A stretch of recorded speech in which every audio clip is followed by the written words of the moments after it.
안녕하세요. 유승민입니다. 행복한 노후를 위해서 가장 필요한 것이 과연 무엇일까요? 바로 건강일 텐데요. 그래서 오늘은 건강에 관한 강의를 준비했습니다. 먼저 오늘 함께할 분들 소개하겠습니다. 이명백님 안녕하세요. 안녕하세요. 네, 그리고 소상공인 김정숙 대표님 나와 계십니다. 안녕하세요.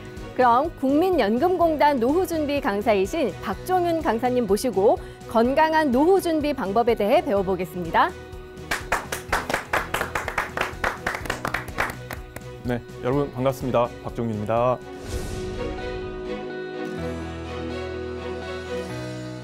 앞서 MC분이 말씀하신 행복한 노후를 위해 가장 필요한 것이 바로 건강이다라고 하셨는데요. 우리 세 분 다 동의하시나요? 네. 네.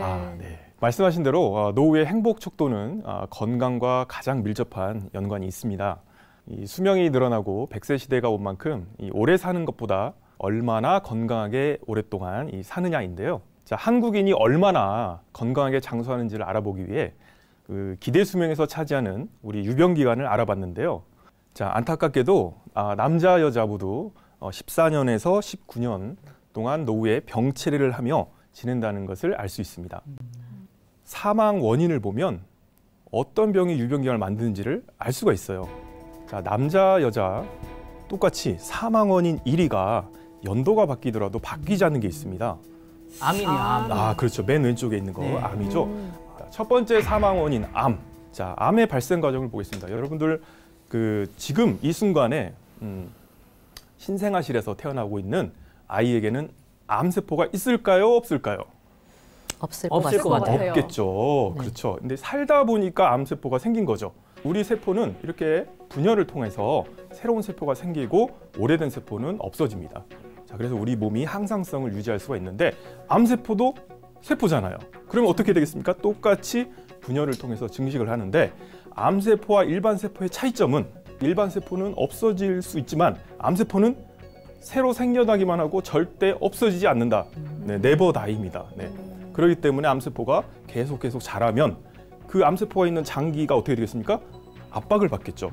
그러면 해당 장기가 제대로 기능을 못하겠죠. 그래서 우리가 목숨을 잃게 되는 겁니다. 네, 그 암의 원인을 한번 제가 정리를 해서 보여드릴게요. 자, 내적 요인 내가 만들었습니다. 외적 요인 당신이 나한테 줬어요. 자, 내 탓은 볼까요? 유전.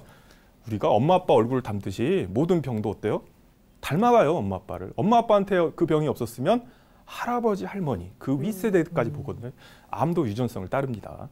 자, 그 다음에 스트레스가 있습니다. 자, 우리 선생님들이 처음에 말씀하셨다시피 스트레스를 관리를 잘해야 건강하게 오래 산다고 말씀하셨는데 맞는 말씀입니다. 자, 그런데 스트레스는 더욱 근본적으로 암을 발생시키는 원인인데요. 자, 선생님들 스트레스를 받으면 몸 상태가 어떠시나요? 두통도 잘 있고요. 두통도 있고요. 네. 예민해지고. 예민해지고요. 네. 자, 그리고 우리 몸 속에서는 그렇게 방금 말씀하신 그런 증상이 나오는 게 이제 스트레스 반응이라고 합니다. 자, 스트레스라고 하는 거는 우리 몸을 해치는 하나의 요인이 되겠죠. 그러면 우리 몸이 위협을 받으면 우리 몸은 어떤 상태가 될까요? 그 위험으로부터 벗어나려고 하겠죠. 그게 이제 스트레스 반응이라고 합니다. 자, 스트레스 반응의 하나로서 나타나는 게 방금 말씀드린 대로 두통이 생기고 예민해지고 그래서 몸이 싸울 준비가 되어 있는 겁니다. 자, 그때 방출되는 스트레스 호르몬에 의해서 암세포가 분열하는 과정에서 생길 수가 있습니다. 그러니까 정상적인 세포가 분열하는 과정에서 유전자의 DNA에 충격을 줘서 이 암세포가 새로 생길 수 있는데요. 그게 바로 스트레스입니다. 자, 근데 여러분들 암을 일으키는 보다 더 큰 스트레스는요. 정신적인 스트레스가 아니라 육체적인 스트레스입니다. 과로. 그렇습니다. 박수 한번. 접니다. 맞습니다. 말씀하신 대로 이 과로가 보셨다시피 암을 일으키는 가장 큰 스트레스입니다. 그다음에 이제 외적 요인을 한번 보실까요? 외적 요인은 바깥에서 암을 일으키는 원인이 나한테 왔어요. 자, 보시면은 발암 물질이 있습니다. 자, 물론 이제 이거 상식적으로 다 아시는 건데요. 담배 연기에는 100가지 이상의 발암 물질이 있다고 알려져 있어요. 자, 그런데 담배 연기뿐만 아니라 최근에 아주 큰 암을 일으키는 발암 물질로 등장한 것은 바로 보시다시피 굴뚝의 시커먼 연기. 네. 이제 굴뚝의 시커먼 연기 주변에 보시나요? 미세먼지. 보기는 힘들어요. 예, 맞습니다. 네, 그래서 이제 발암 물질이 있고요. 기타 여러 가지가 있습니다. 우리가 맛있는 바베큐 먹을 때 직화로 이제 불에 탄 고기라든가 그다음에 새집 증후군, 네, 그렇죠. 뭐 본드 냄새 같은 거. 그다음에 이제 그 야채나 채소, 과일의 잔류 농약 이런 것들이 다 발암 물질이겠죠. 자, 그다음에 밑에 보시면은 이제 방사선이 있는데요.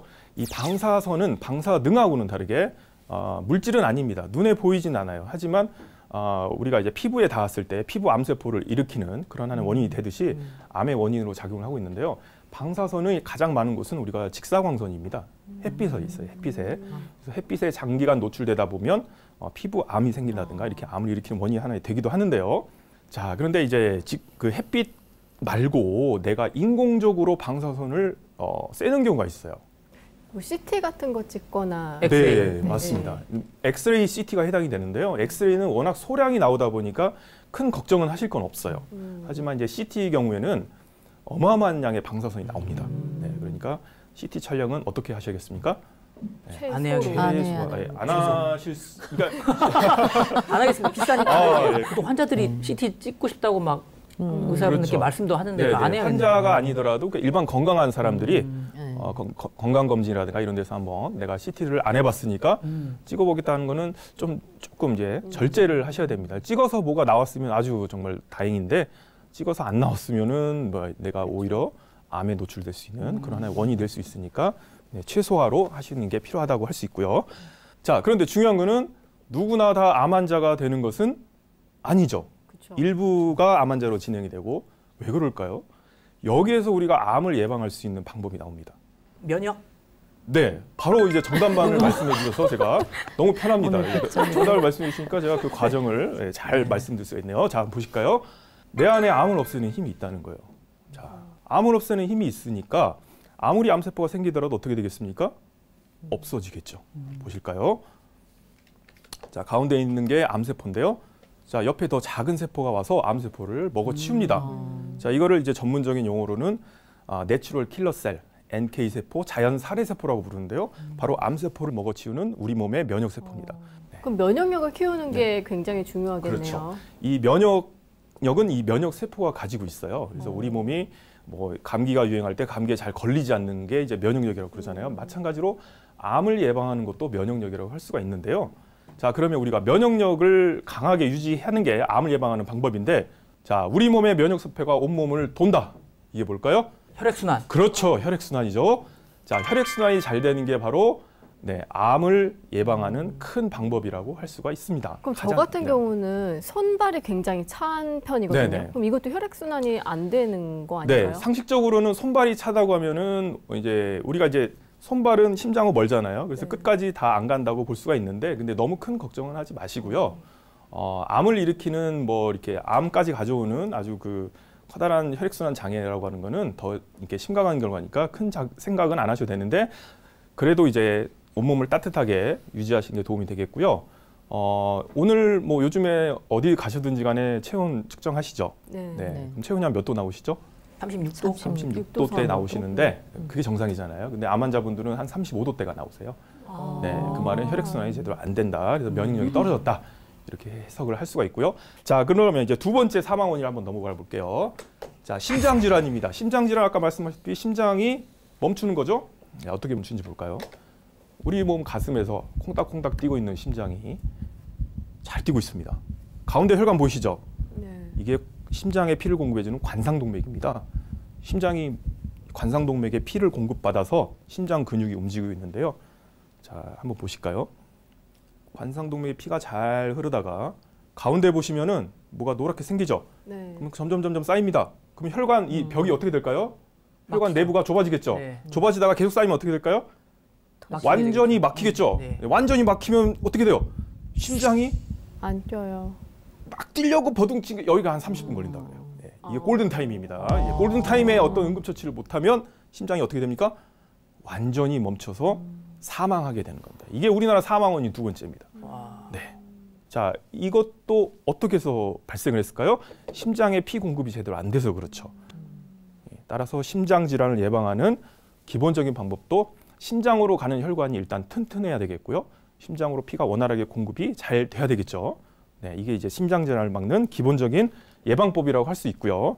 자, 세 번째 사망 원인 한번 보시겠습니다. 뇌혈관 질환, 다른 말로 하면 뇌졸중이라고 그러거든요. 자, 뭐 어려우실 거 없습니다. 자, 심장을 뇌로 바꾸시면 됩니다. 자, 뇌도 심장과 마찬가지로 피 공급을 받아야 되겠죠? 자, 근데 보면은 뇌혈관 보면은 혈관이 엄청나게 많죠. 뇌는 우리 몸의 장기에서 피를 가장 많이 필요로 하는 기관입니다.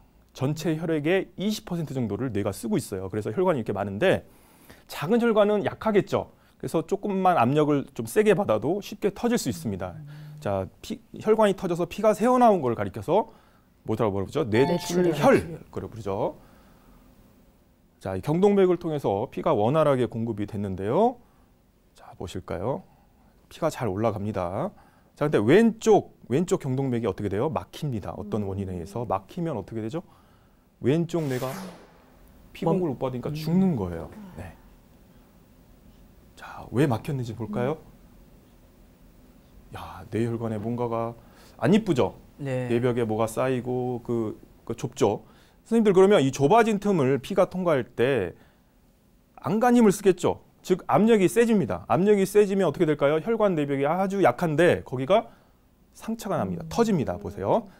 자, 터지면 거기서 피가 새어나오는데 혈소판 작용에 의해서 피가 굳어버리겠죠. 혈전. 그래서 혈전이 막아져 버려서 이 피 공급이 차단되는 겁니다. 자, 이 혈전은 우리 몸의 어느 곳에서든 만들어질 수 있습니다. 그게 심장을 통과해서 일단 통과했다가 뇌에서 더 작은 혈관을 만나게 되면 그 부위를 막아버리는 거예요. 이거를 이제 혈관을 막는 걸 뭐라고 부르죠? 뇌경색 이렇게 부릅니다. 그래서 뇌졸중은 뇌출혈과 뇌경색이 있는데요. 자, 혈관이 막히게 되면은 뇌세포가 영양분을 못 받으니까 산소와 영양을 못 받으니까 죽겠죠. 그럼 아까 세포는 새로 생겨나기도 한다는데 새로 생겨나면 될 거 아닐까요? 그러죠. 그러네요. 자, 근데 우리 신이 인간을 만들 때 뇌세포만큼은 재생이 안 되도록 만들었어요. 와. 네, 그런 오묘한 진리가. 만약에 뇌세포가 새로 만들어진다면 어떻게 될까요? 다 천재가 되겠죠. 네, 그렇죠. 천재도 되고 이 뇌라고 하는 거는 사람의 기억도 있고요. 그 사람의 인격도 있죠. 네, 그래서 우리는 매일매일 새로운 사람이 될 수밖에 없겠죠. 네, 다중인격을 가지고 살아야 됩니다. 그래서 신이 인간은 인격 하나만 가지고 살아라는 뜻으로 뇌세포는 재생이 안 되게 만들었습니다. 자, 이렇게 뇌졸중도 어떻게 왔습니까? 뇌에 있는 혈관이 뭔가가 문제가 생기고 뇌로 가는 피가 잘 공급이 안 돼서 즉 혈액순환 장애로 인해 생긴 거죠. 그래서 정리를 해보겠습니다. 예, 피가 잘 통하면 살고요. 예, 혈관이 막히면 죽는다는 거예요. 왜 잘 통해야 되죠? 자, 일단은 우리 60조개라는 세포를 먹여 살리는 영양분들이 다 어디에 있어요? 선생님들 하루 세끼 식사하시는 거, 간식 드시는 거 다 어디에 있습니까? 피에 있어요. 피 속에 있죠. 네. 이 피가 온몸을 구석구석 돌아다니면서 우리 몸의 장기에 영양분을 공급을 해줘야 됩니다. 자, 그리고 암을 예방할 수 있는 암세포를 죽이는 면역세포도 피 속에 있다고 말씀드렸고요. 자, 이 피가 생명하고 밀접한 관련이 있는 장기면 우리 목숨이 어떻게 되겠어요? 만약에 피 공급이 안 되면 위험하죠. 죽는 거죠. 그게 심장으로 가는 혈관이면 심장 질환을 일으키고요. 뇌로 가는 혈관이면 뇌졸중을 일으킵니다. 이게 우리나라 한국 사람들의 주요 사망 원인이라고 할 수가 있겠죠. 자, 그래서 혈액순환이 주요 사망 원인을 예방하는 아주 기본적인 방법이다. 이걸 말씀을 드리겠습니다. 자, 그래서 한번 이렇게 혈액순환이 중요하다 말씀드렸는데 선생님들 건강해 보이세요. 딱 뵈니까 얼굴빛이 아주 좋으시고요. 건강해 보이시는데. 다행이네요. 네. 이 건강한 선생님들 지금 이 상태를 100세까지 계속 이어나가시려면 혈액순환이 중요하다는 거 아셨죠? 네. 자, 그러면 혈액순환 잘 되고 계십니까? 아직까지는 아직까지는 네, 네. 건강하시니까. 자, 그러면 혈액순환이 잘 되는지 안 되는지를 어떻게 할 수 있을까요? 안 아프니까? 그렇죠. 내 몸은 이상이 없으면 아픈데 아까 뭐 체온 말씀드렸는데 사실 체온은 좀 약간 좀 우리 감정의 영향도 받기도 하고 바깥의 기온의 영향을 받기도 하죠. 그래서 저 팔다리가 가끔 저리는데. 네, 팔다리가 저리는 것도 좀 이렇게 피가 안 통하는 것일 수도 있겠죠. 근데 그건 이제 주관적인 느낌일 수도 있죠. 사실 뭐 이렇게 감정적으로. 우리가 필요한 것은 정확한 숫자로 나온 데이터입니다. 그것만 있으면 좋겠죠. 네, 피가 얼마나 잘 통한지가 숫자로 나오면 자, 그걸 제가 알려드리겠습니다. 짠, 보실까요? 네, 혈압, 콜레스테롤, 당. 뭐 건강검진이나 다 받으시는 거죠. 네. 자, 혈압, 콜레스테롤, 당은요. 우리 몸의 혈관이 얼마나 튼튼하고 그 혈관을 피가 얼마나 잘 순환하고 있는지를 알려주는 건강 지표입니다. 그래서 건강검진에도 항상 빼놓지 않고 측정하는 게 혈압, 콜레스테롤, 당이겠죠. 네, 그래서 스님들이 100세, 110세, 이제는 뭐 120세까지 갈 수도 있죠. 건강하게 무병장수하시는 방법, 네, 사시는 동안 정상 혈압, 콜레스테롤, 당을 유지하시는 거라고 제가 말씀을 드리고 싶습니다. 자, 다음 시간에는 우리가 혈압에 대해서 어떻게 해야 되는지 한번 살펴보는 시간을 갖겠습니다. 자, 이상 마치겠습니다. 감사합니다. 네, 한국인의 3대 사망 원인은 암, 심장질환, 뇌질환입니다. 이미 많이 들어서 알고 계시겠지만 이 서구화된 식습관과 운동 부족 그리고 스트레스 등이 원인이 된다고 알려져 있는데요. 암의 경우에는 더는 사형 선고가 아닌 완치가 가능한 질환임을 아시고 이 조기 검진과 생활습관 개선으로 충분히 예방이 가능하다는 점을 인식하는 것이 매우 중요합니다. 심장질환이나 뇌질환의 경우에는 무엇보다도 이 혈액을 개선하는 것이 굉장히 중요한데요. 금연, 절주, 균형 잡힌 식단, 그리고 일주일에 3번 이상의 정기적인 운동으로 젊은 나이부터 혈관 건강을 지키려는 노력이 필요합니다.